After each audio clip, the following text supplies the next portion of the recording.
dans le sac FPV de Airflex.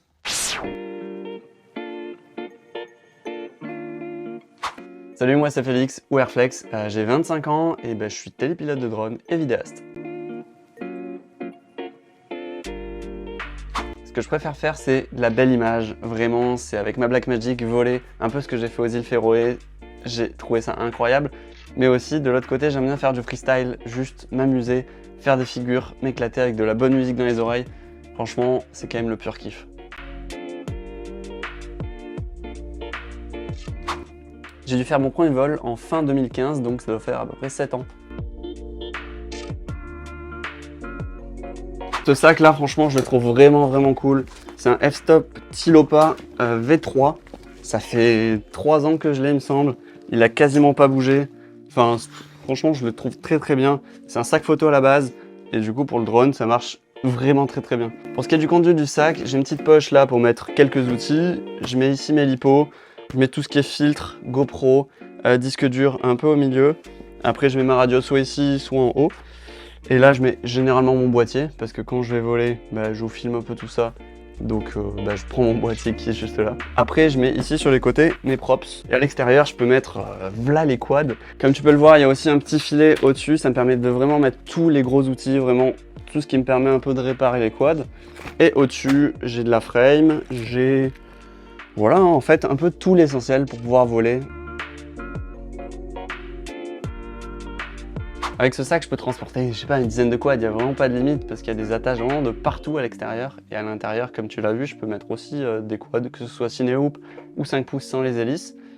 Donc ouais, plein de quads.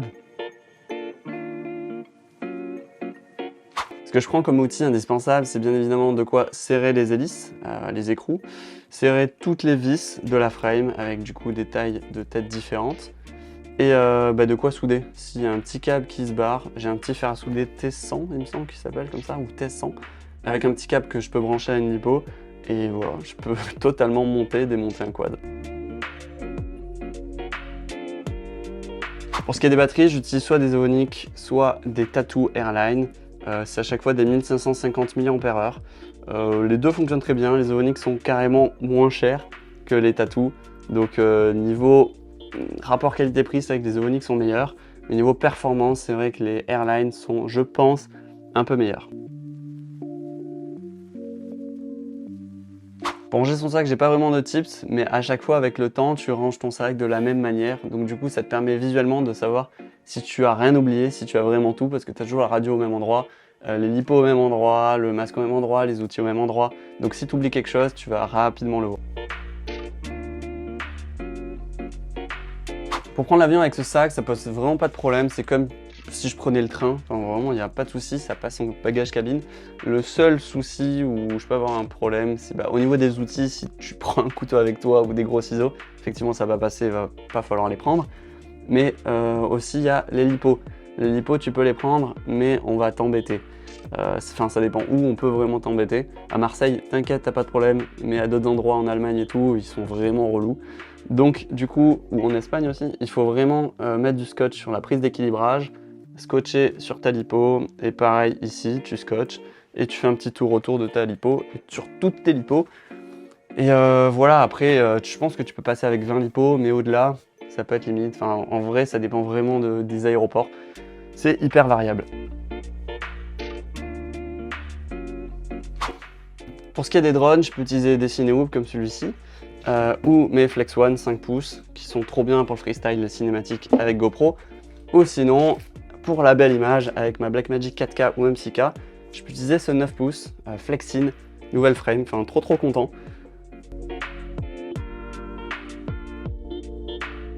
Pour ce qui est du masque, j'utilise les Goggles V2 de chez DJI avec des antennes Luminier et une petite mousse, voilà, un peu plus rembourrée que celle de base, et un petit strap à l'arrière qui sert bien, Etix, donc voilà, très bon combo.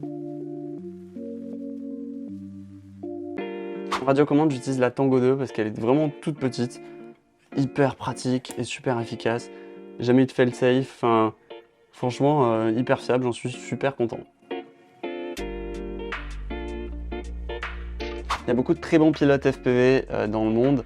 Mais c'est vrai que Johnny FPV, c'est quand même un classique. Et le mec, il a tout cassé en freestyle au début, en cinématique, en belle image, il a tout cassé aussi. Il fait des très très gros projets, donc franchement, ouais, c'est quand même une source d'inspiration. Qu'est-ce qu'il faut pas oublier avant d'aller voler? Un peu tout en fait. Faut vraiment pas oublier ses outils, faut pas oublier le masque, faut pas oublier l'hélipo, faut pas oublier le drone. Voilà, il y a plein de petites choses qu'il ne faut pas oublier, ou sinon tu n'iras pas voler. Dans les mois à venir, j'ai plein de projets perso et pro, et bien évidemment, je vais utiliser les drones FPV, stabilisés avec la Blackmagic, ou alors j'ai le Mavic 3 Ciné. Voilà. Mais après, je vais aussi utiliser mon matériel pour filmer au sol. Voilà, c'est un peu mes doubles compétences parce que je kiffe faire de la vidéo globalement, que ce soit dans les airs ou au sol. Le vol dont je suis le plus fier, je pense que c'est aux îles Féroé. J'ai volé avec ma Blackmagic 4K avec un X4 et je me suis envoyé des gros dives dans les falaises. J'ai volé avec les mouettes et tout, et en fait le fait que l'environnement soit hyper hostile, qu'il y ait du vent, qu'il y ait de la pluie, qu'il y ait énormément de vent et qu'on soit en haut des falaises pour piloter et aller en bas, ça fait flipper vraiment. Et du coup j'étais super content de sortir des images et surtout de ne pas perdre mon quad.